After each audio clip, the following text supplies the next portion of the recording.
தற்பொழுது நீ ஒரு சக நடிகரா ஜனநாயகம் படம் முடக்கப்பட்டதுக்கு உங்களோட கருத்து என்ன சார்? சார் நம்ம படத்தோட அப்டேட் எப்படி போயிட்டு இருக்கு? எப்போ படம் ரிலீஸ் ஆகும்? நம்ம நீங்களும் ரஜினிகார் நடிகருடைய படத்தோட ஷூட்டிங் எப்போ ஸ்டார்ட்? நீங்களும் கமல் சார் நடிகருடைய படம் எப்போ ஷூட் பண்றதா? ஆக்சுவலி ஆகஸ்ட் இது ஜெயிலர் வந்து இன்னொரு 2-3 days ஷூட்டிங் இருக்கு. அந்த அப்போதே சொன்னேன் ரிலீஸ் டேட் வந்து ப்ரொடக்ஷன் ஆஃபீஸ் வந்து ரிலீஸ் பண்ணாங்க.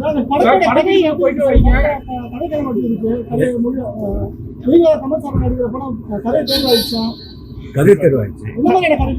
அது டைரக்டர் தான் சார். இத்தனை ஆண்டுகளமான அரசியல் இது சினிமாவில் வந்து பயணிச்சுட்டு வரீங்க.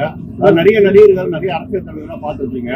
தற்பொழுது நீ ஒரு சக நடிகரா ஜனநாயகம் படம் முடக்கப்பட்டதுக்கு உங்களோட கருத்து என்ன சார்?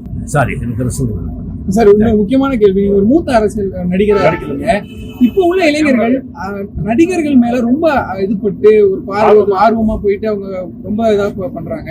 நிறைய பேர் கீழே விழுந்து அடிபட்டு உயிரிழக்கத்தை கூட நம்ம பார்க்க முடியுது. ஒரு மூத்த நடிகரா இளைஞர்களுக்கு நடிகர்கள் மீது அதிக ஆர்வமா போற இளைஞர்களுக்கு என்ன சார் சொல்லுங்க? இல்லை, இந்த இளைஞர்கள் தான் ரொம்ப ஜாகிரதையா இருக்கணும். அவங்க ஏதாவது அடிபட்டா அவங்களுக்கு தானே காயமாகும். அவங்க தான் வந்து ஜாகிரதையா இருக்கணும். இழப்புக்கு பிறகு பெற்றோர்கள் ரொம்ப வருத்தப்படுறாங்க. ஆனா இதை இளைஞர்கள் புரிஞ்சுக்க மாட்டாங்க. ஒரு மூத்த நடிகரா நம்ம தமிழ்நாட்டு இளைஞர்களுக்கு நீங்க கொடுக்கக்கூடிய ஒரு அறிவுரை சொன்னீங்கன்னா நல்லா இருக்கும். முதல்ல வந்து படிக்கிற டயத்தில் வந்து படிக்கிறது மட்டும்தான் அவங்களுடைய முழு கவனம் இருக்கணும்.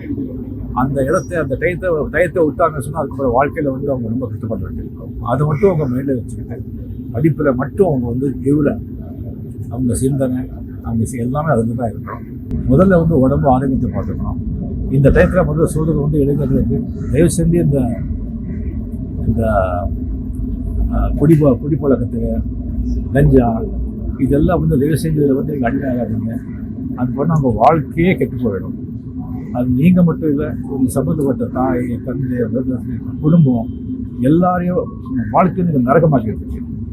ஸோ அதில் மட்டும் நீங்கள் வந்து யாராவது அப்படி ஒரு நண்பர் கிடைச்சா அந்த நண்பர்கள்கிட்ட உங்ககிட்ட வந்து கிட்டே கூட போகாதீங்க, தூரம்